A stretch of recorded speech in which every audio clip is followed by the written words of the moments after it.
All right. So first things first, Sebastian, how are you? I'm I'm okay.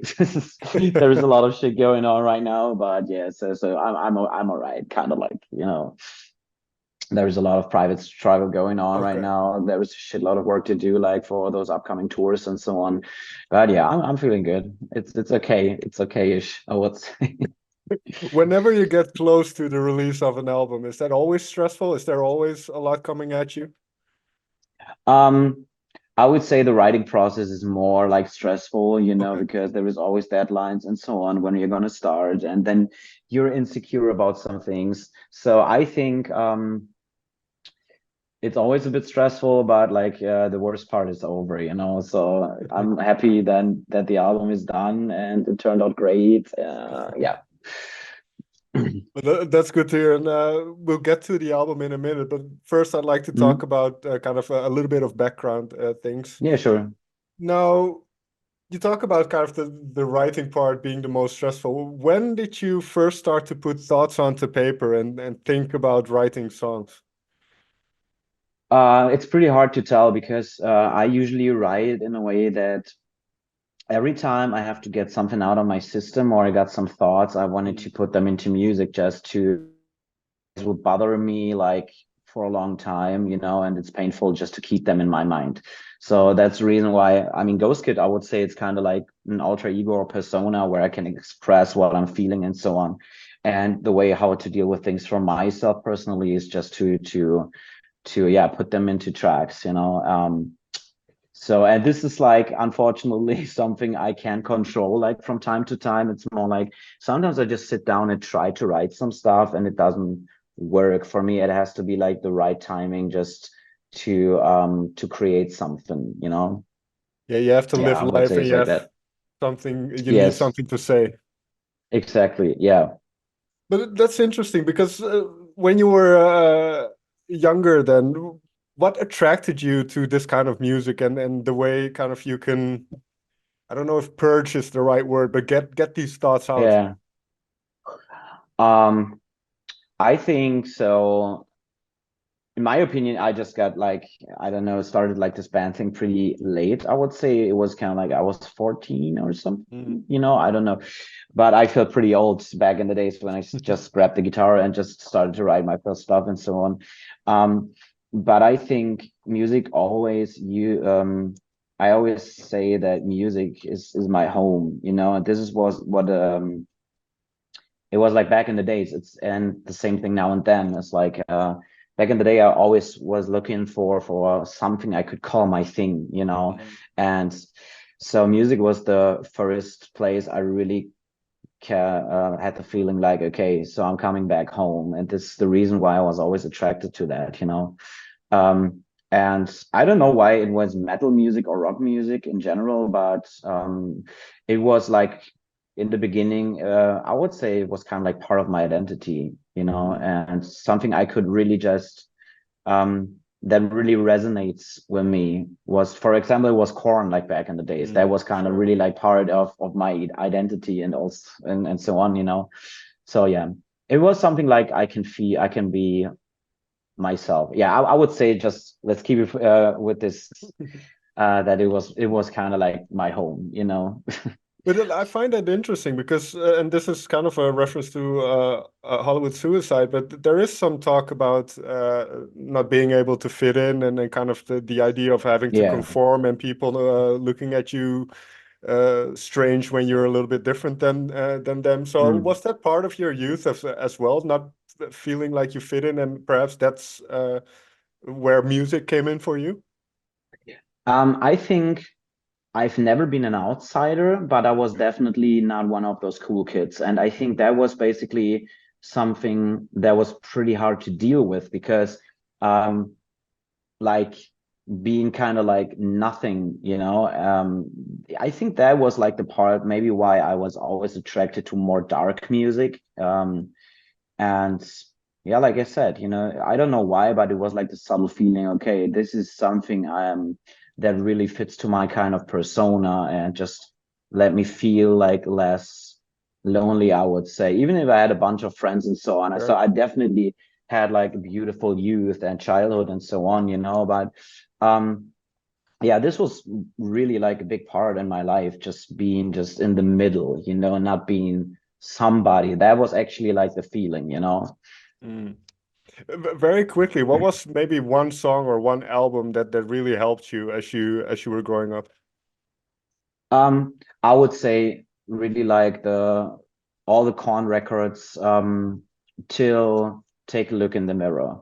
Mm. That was basically the thing where something changed and it started to feel weird. But all the albums before that, I'm not kidding. I was listening like straight 3 years to Korn only. I haven't touched another Okay. record because it was really just like that was my band basically, and I couldn't like tell the specific album or the track or whatever, but this was definitely my thing, and I was listening like to all the records like till Take a Look in the Mirror, even Untouchables. That was a bit more weak, I would say, but have been still so many great tracks on that, and yeah. No, because I find that interesting. Because once you Mm. become uh, a creator of music yourself, how did your relationship with kind of outside music change, or how do you listen to music differently now that you've been in multiple bands and have kind of the experience of a Mm. songwriter and everything? Um, I would say like I'm listening to a lot of different genres, like Okay. just being stuck to metal or rock music back in the days was kind of like that thing. Oh no, fuck hip hop or whatever, or just rap music, you know. And for me, it's like there is so much cool music out there to discover. And at some point, when I was growing older, I've realized, okay, there's a lot pretty cool music out there, you know. And I mean, it's like when you're young, you wanted to put a label on that and say, Sure. okay, I'm a metal guy or whatever. But after a while, you know, you make that shit doesn't make sense because it just, what matters is just if you like a track or not. So, and I'm listening to so many kinds of music. And I think like metal music is the last genre I'm listening a lot to. You know, I Okay. kind of like, because I'm kind of like a little bit bored because there's nothing fresh and new. So, but you can discover that like in other genres, you know. Is that for you? And Because yeah. oh, go ahead. No, no. Okay, tell me. No, but because if we listen to Electric Callboy, it's very Mm, certain type of rock or metal music, and then but you did decide that you want something of your own and go in a certain yeah. direction with your music. So was that a difficult decision for you, and why did you make it? Oh, it was actually one of the most painful decisions I had to take. But the problem was, I mean, to be honest, you know, so sometimes you try to put on, I don't know, something for the media that Sure. is a bit like more, how can I say that? Like the polite way to describe that things doesn't work out anymore, you know? And I mean, if like the vibe is gone and you can't like be together. I mean, the band is always like a relationship, you know, and we completely grew apart. That was actually one thing. So there was a lot of fighting and whatever involved. And I mean, if that shit starts, you know, of course you stick to that thing because it's still your baby. But in the end, it's like it has a huge impact on your creative side as well. And the Sure. band changed completely like in the end. And I would say like Rehab, for example, even the scene that it started to feel different. That was not my baby anymore. That was not Mm. my home. So at some point I just picked up the guitar like to have something like mm, something to cope with the feeling, you know, that this is not my thing anymore. And I've realized, okay, shit, this is something that you haven't felt for such a long time. You Mm. feel something by writing music, by um, you got the chance like to express yourself again. And I just came to like the realization, okay,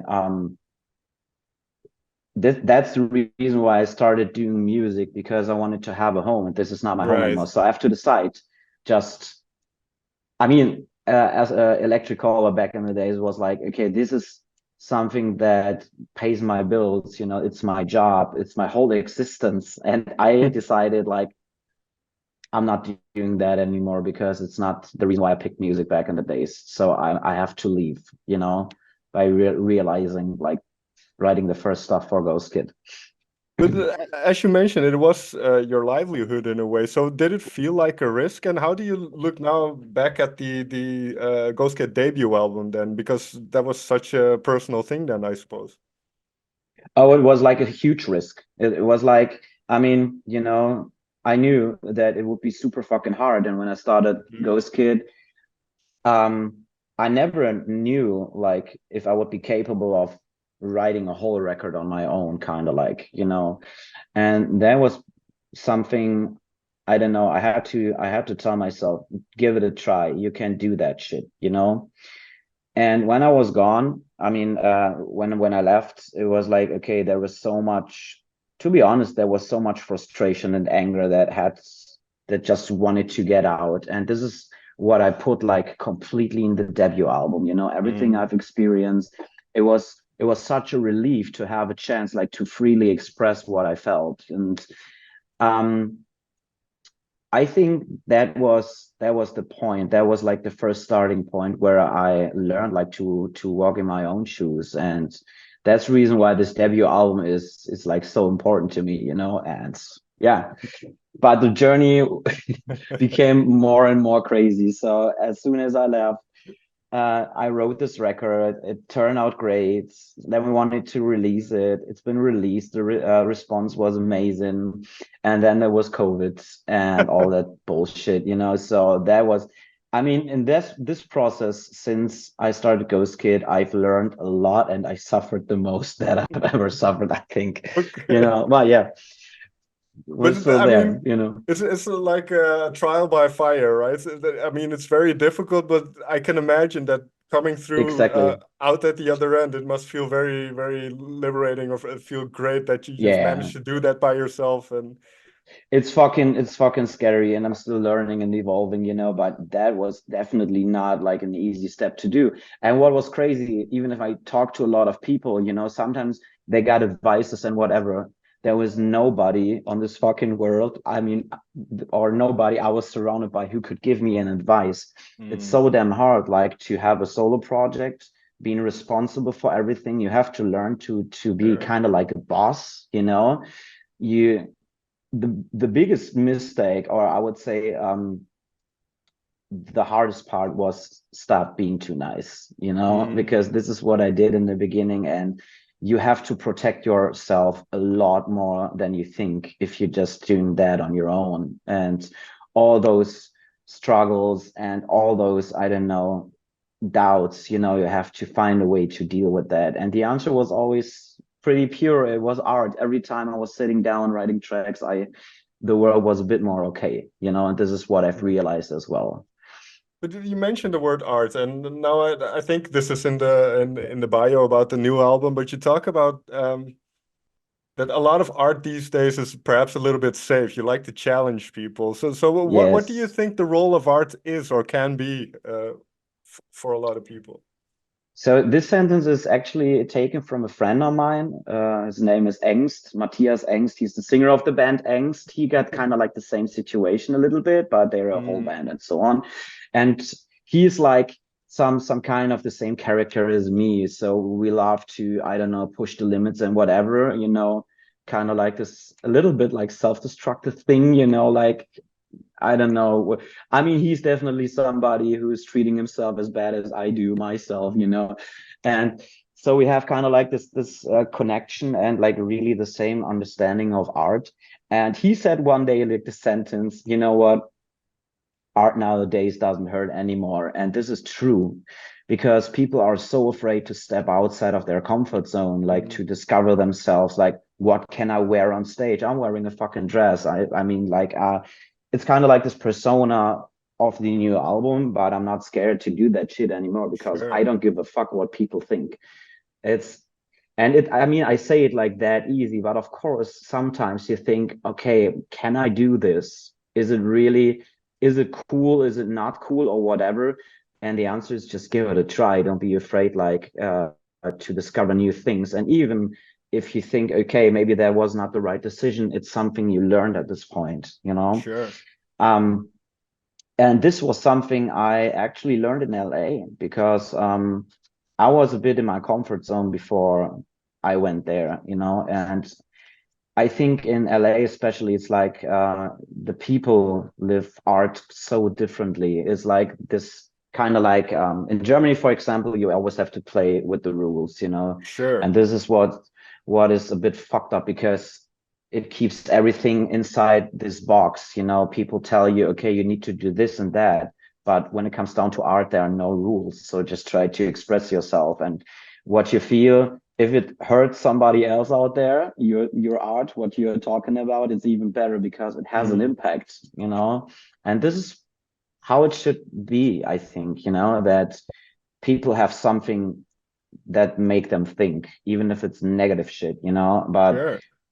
yeah, I always used to say, if you're happy, that's a really good thing. It gives you energy, but always just if you just really, I don't know, have a hard time or just have made it through a lot of shit, this is where you really learn and become a better person. And it's the same thing with art. Just to evolve as Mm. an artist, you have to, it's painful. You have to confront yourself with things that perhaps you don't like, right? And I mean, All the time, yeah. and I completely agree. I mean, I'm from the Netherlands, and we have a saying in the Netherlands, which is kind of act normally, and you're already acting crazy enough. Like we don't have Hmm. many eccentric people. There's not a, it's very in the middle, if that makes sense. Yeah, And like you true. say, I can imagine that LA or America, there's more of that um, opportunity to color outside of the boxes, I think. Yeah, it was super crazy. So we had this one night where we've been out and we met some people, like everybody's super open-minded, you know, and I ended up like at something like a food wagon next to Skid Row. And I've been Mm. standing there with a guy who raps, a drag queen, and a punk guy, you know, so, and everybody had a good time and we're complimenting each other how cool you are, you know, and this is different. So if you, I Sure. always used to say in Germany, if I want to wear something like a fur jacket, like a big coat or something, and I would go into a supermarket, people would give me weird looks because they won't Sure. understand. In LA, you would have probably have people would say, "That's a fucking nice coat, dude."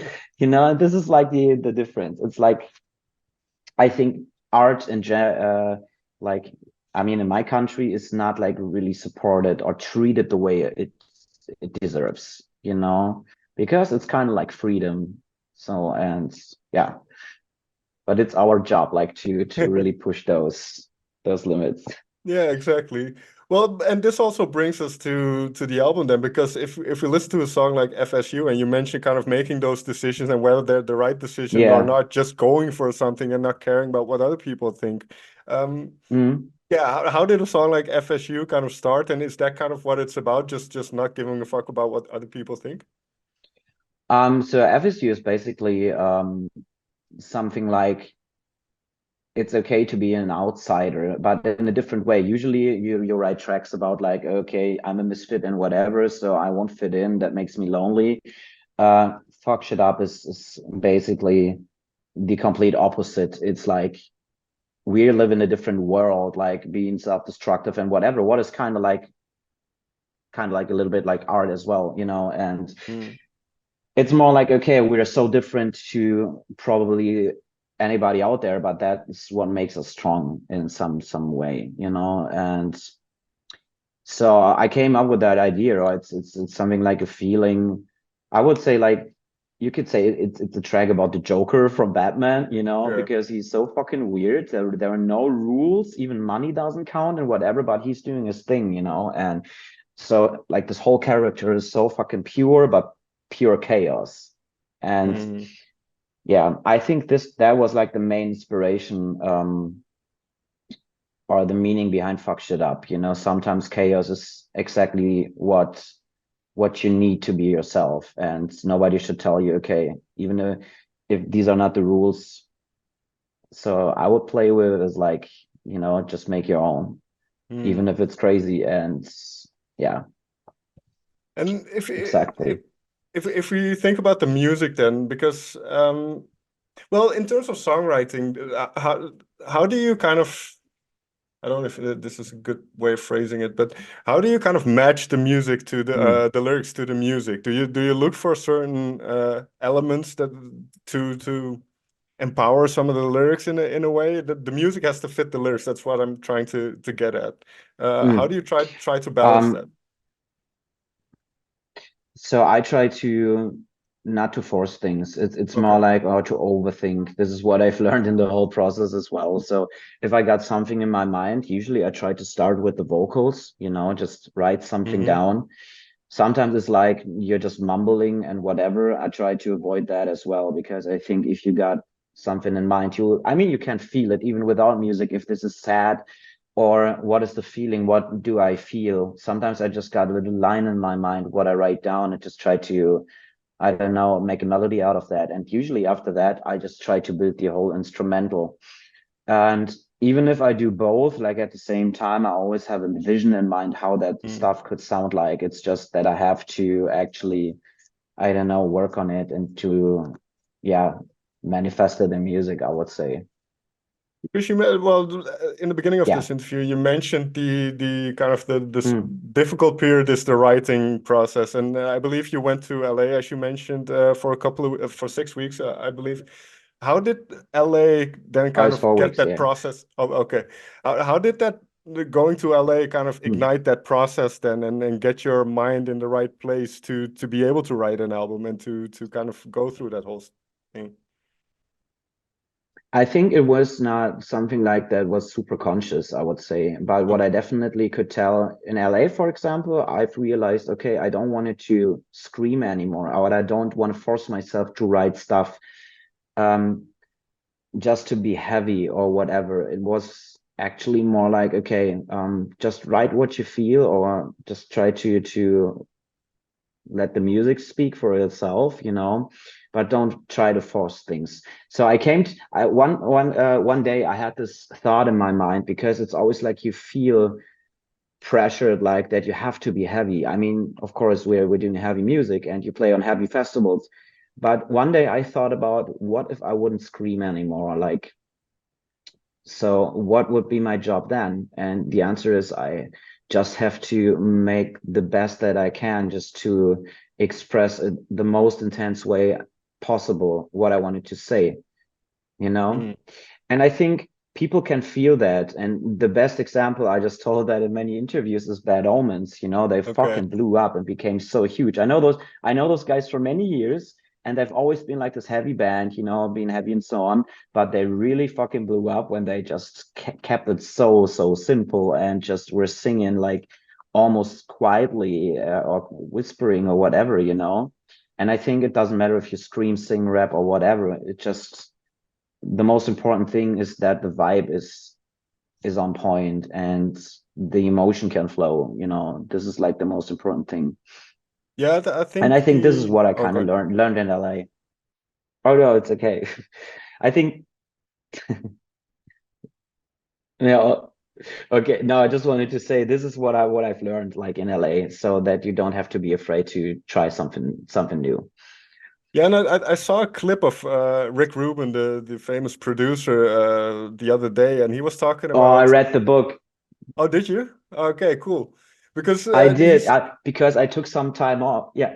No, just keep on going. I'll tell you later. okay. Um, because Yeah. he said something about you have to be authentic in what you make. No matter what you do, you have to be authentic, because people will be able to tell. And if the only goal is to make something that's entertaining, people will see through it, and it won't be successful. So the best thing as an artist you can do is just to make something that you feel is good, and then whatever happens to Yeah. it, let it happen. And usually, it will resonate with people because it resonated with you. Exactly. Yeah.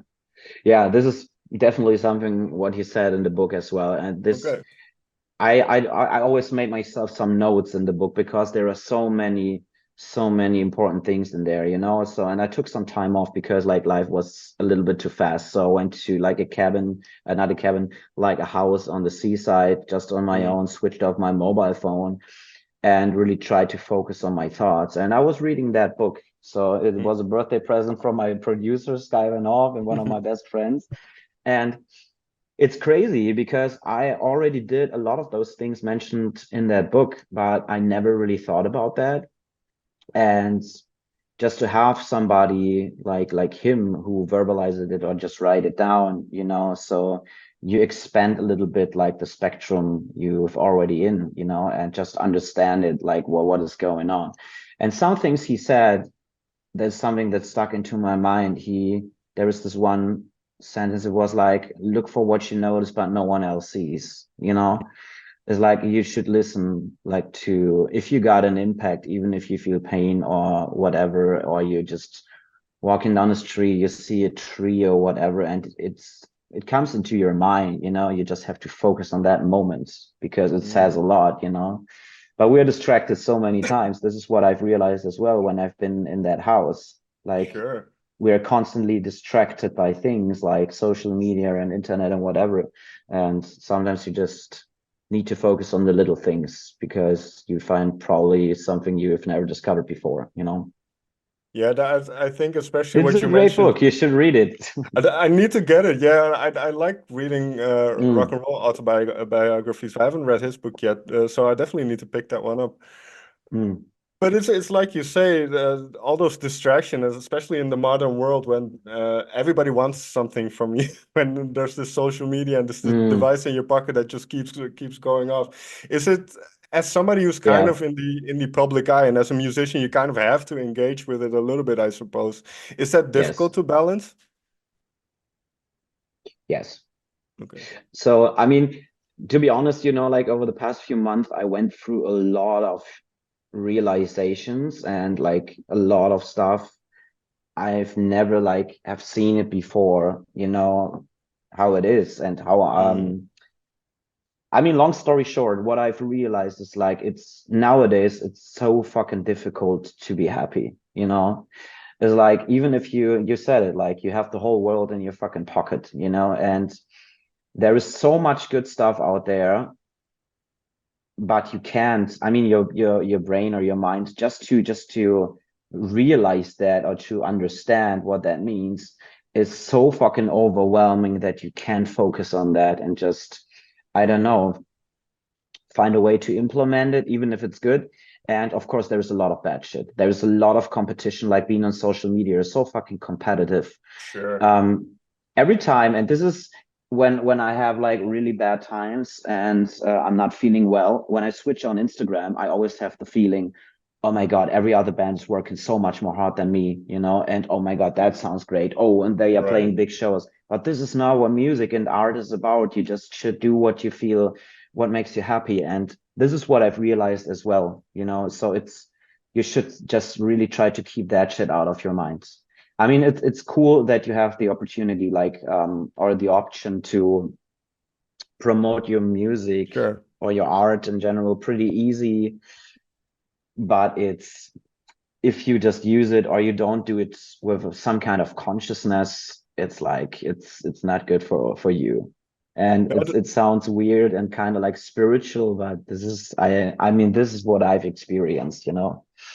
no, I think it's only healthy. I mean, it maybe it comes with age as well because I never I'm 37 Mm. now, so I never really grew up with social media. It wasn't part of my life when I was Yeah, younger, me so too.